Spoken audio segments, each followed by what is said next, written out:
going to be reviewing 5 Dungeon Master tips to help run your game successfully. Now, remember, I am guilty of these too. I'm not a perfect DM, as much as I would like to think. And I struggle with these a lot as well, especially number 4. Now, remember, if you haven't already, please like, subscribe, and... I'm so old. Yeah, like and subscribe this video for more content. And if you have any more ideas, then drop them down in the comment box, or if you have any comments at all, throw them in the comment box.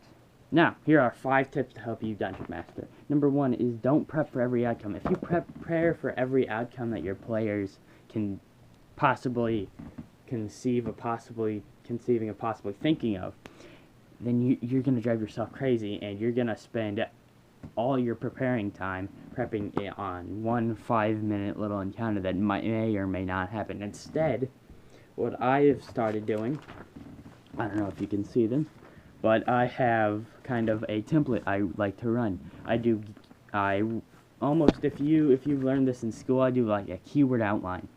I write down the most important events of the night that I want to accomplish, and then I write filler. So, like, I've got gear drop, introduce a new method of gear drop, because this week we're going to introduce a new kind of way to do gear drop to help speed it up so it doesn't take a session. Then we do gear drop, and then we do the session recap, which is not long. It's a paragraph of what maybe happened, the important events of last week. And then we've got the session.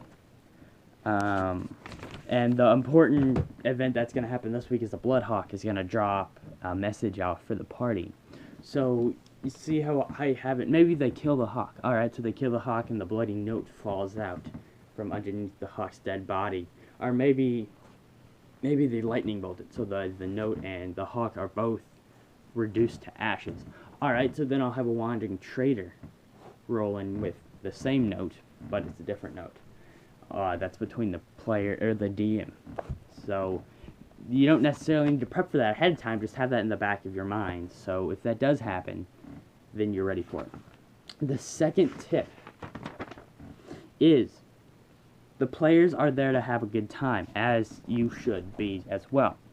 Unless you have a player who knows every single rule, my father, and every single consequence of those rules, then you feel free to bend or break or severely dismember and leave into the woods so nobody can figure out the rules. Alright? The rules are there for your discretion, especially as the Dungeon Master. Now, that does not go both ways. The players do not have the authority to overrule you on the rules unless you've got a player like my father that knows every rule. Number 3 is do not, as soon as I find my notes. Number 3, it is okay for the story to ebb and flow. You know, like Bruce Lee has said, you must be like water. You must be able to ebb and flow. But what does water do? It slowly erodes over time. It slowly erodes even the thickest rocks over time. So your story, while it doesn't, if you have a fork in the road and the players want to go left, but you have a right prepared, just have left kind of just merge into the right lane. You know, that's very frowned upon when it comes to traffic laws, but not when dealing with your Dungeons and Dragons story. After all, you are the Dungeon Master and you are the rules maker. 4, as you can probably tell, I am a fast talker. So, number 4, slow down. Take a breath.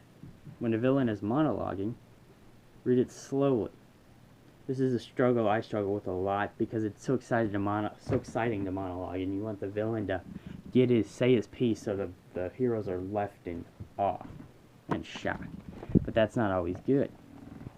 Maybe slow down, add a bit of intrigue to your story.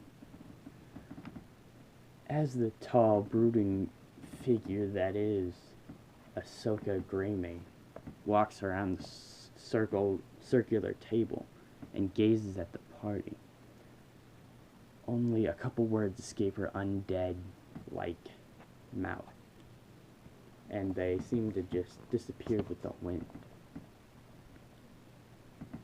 I killed your father, Ahsoka grimaces through her bony teeth. I killed your father long ago before you were even a boy.